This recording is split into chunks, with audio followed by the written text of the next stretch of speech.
Assalamualaikum warahmatullahi wabarakatuh. Masih bersama saya Ari Riyadi, instruktur desain grafis dari Balai Latihan Kerja Kabupaten Garut. Di video kali ini, kita akan memasuki bahasan elemen kompetensi yang terakhir dari unit kompetensi mengaplikasikan prinsip dasar desain, yaitu bahasan mengenai sejarah seni rupa dan desain. Dengan pembekalan materi sejarah seni rupa dan desain, harapannya teman-teman dapat memahami dunia desain secara lebih menyeluruh dan komprehensif. Paparan elemen kompetensi ini terdiri dari dua topik bahasan. Yang pertama yaitu berkenaan dengan perkembangan sejarah seni rupa dan desain, baik yang terjadi di belahan dunia bagian barat maupun di belahan dunia bagian timur. Pada topik yang kedua, kita akan membahas ragam gaya desain yang lahir selama periodisasi perkembangan sejarah seni rupa dan desain tersebut. Kita langsung saja ke topik materi yang pertama, sejarah seni rupa dan desain. Bahasan sejarah seni rupa dan desain pada video ini akan saya sampaikan secara ringan dan ringkas saja. Karena jika berbicara sejarah, timeline-nya cukup panjang, sehingga perlu dibuat ke dalam beberapa video. Adapun batasan paparan sejarah seni rupa dan desain ini akan menceritakan beberapa highlight dari periodisasi sejarah seni rupa dan desain, sampai akhirnya konsep seni rupa dan desain masuk dan dikenali di Indonesia. Periodisasi sejarah dibagi ke dalam dua zaman, yaitu zaman prasejarah atau praaksara dan zaman sejarah atau zaman aksara. Zaman prasejarah atau zaman praaksara merupakan periode zaman sebelum manusia mengenal aksara. Pada zaman prasejarah, sulit ditemukan bukti sejarahnya. Dalam artian, tidak terdapat peninggalan catatan tertulis dari zaman prasejarah. Jejak prasejarah dapat kita lihat dari berbagai peninggalan artefak-artefak kebudayaan prasejarah, seperti kapak genggam, patung, dan lukisan gua. Kemudian, periodisasi zaman prasejarah terbagi atas dua zaman, yaitu zaman batu dan zaman logam. Alasan disebut dengan zaman batu karena alat-alat yang digunakan manusia purba kala itu masih terbuat dari batu. Misalnya kapak genggam yang digunakan untuk berburu. Dan penamaan zaman logam diawali pada saat manusia sudah menggunakan alat-alat yang terbuat dari logam. Misalnya dari tembaga, perunggu, dan juga besi.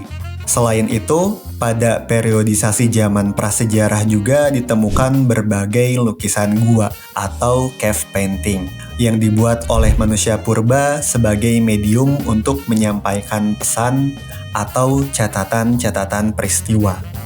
Dari berbagai artefak kebudayaan tersebut, bisa kita simpulkan bahwasanya sejak zaman prasejarah, manusia purba sudah menunjukkan kegiatan berkesenian dengan membuat berbagai alat dan lukisan tersebut. Dari zaman prasejarah, kita akan berlanjut ke zaman sejarah. Zaman sejarah ditandai dengan ditemukannya tulisan atau aksara sebagai suatu peninggalan sejarah.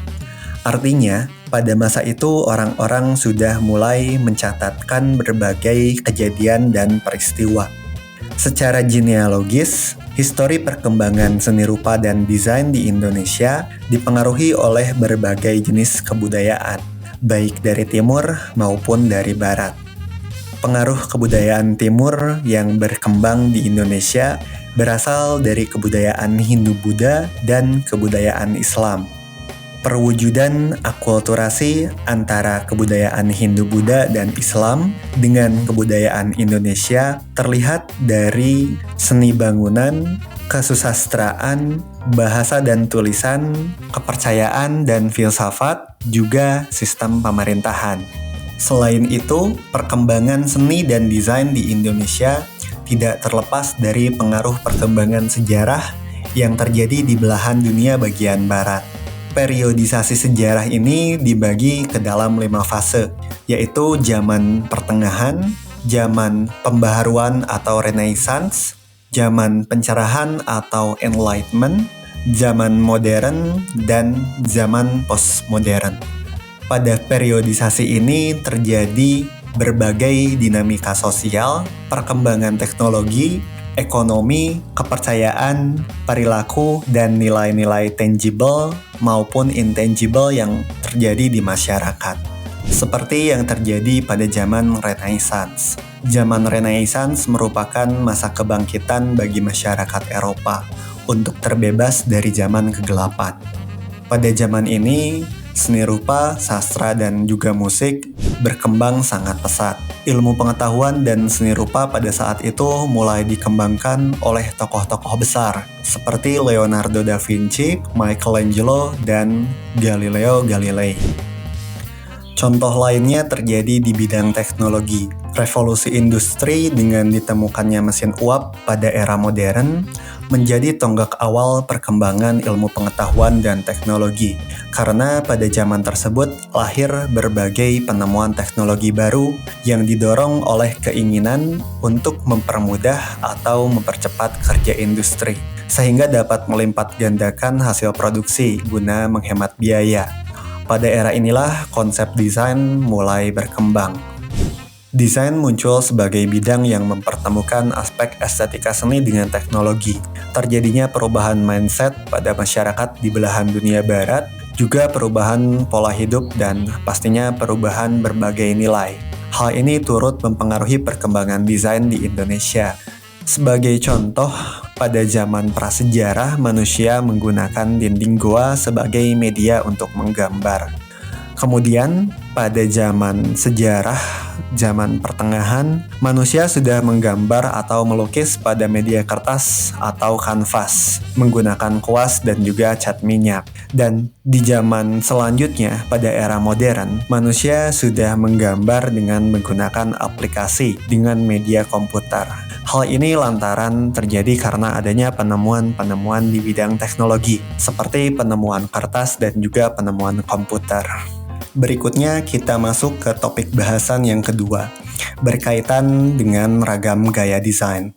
Ragam gaya desain adalah berbagai macam bentuk gaya yang telah tercipta di dunia ini sejak masa prasejarah hingga masa kini, baik yang terjadi di belahan dunia barat maupun timur. Meliputi bentuk gaya desain baik tipografi, ilustrasi, fotografi, seni lukis, dan lain-lain. Berdasarkan timeline sejarah tersebut, terlahir banyak sekali ragam gaya desain sebagai bentuk ekspresi seni yang memiliki karakteristik, sehingga banyak seniman dan desainer yang menggunakan ragam gaya desain tersebut untuk digunakan sebagai pendekatan visual. Bahkan kita sendiri pun dapat menciptakan karakteristik dan ragam gaya desain kita sendiri. Terdapat banyak ragam gaya desain yang tercipta pada periodisasi zaman prasejarah hingga zaman sejarah. Salah satu ragam gaya desain yang sempat populer adalah pop art.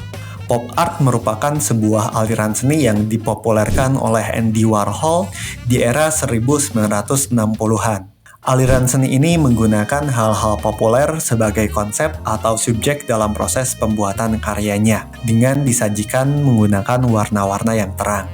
Selain itu, Indonesia sendiri memiliki seniman yang mengembangkan ragam gaya desain, yang dikenal dengan gaya WPAP.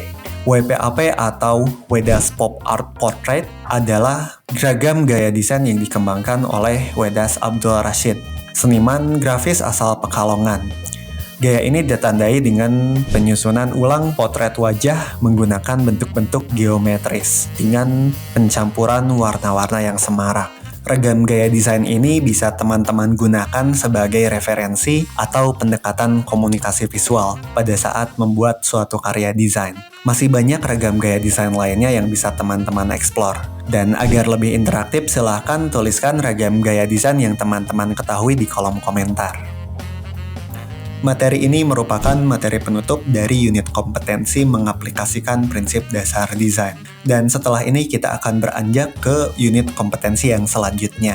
Terima kasih sudah menonton video ini dan jangan lupa subscribe serta bunyikan lonceng untuk mendapatkan informasi terbaru dari Balai Latihan Kerja Garut. Sampai jumpa. Wassalamualaikum warahmatullahi wabarakatuh.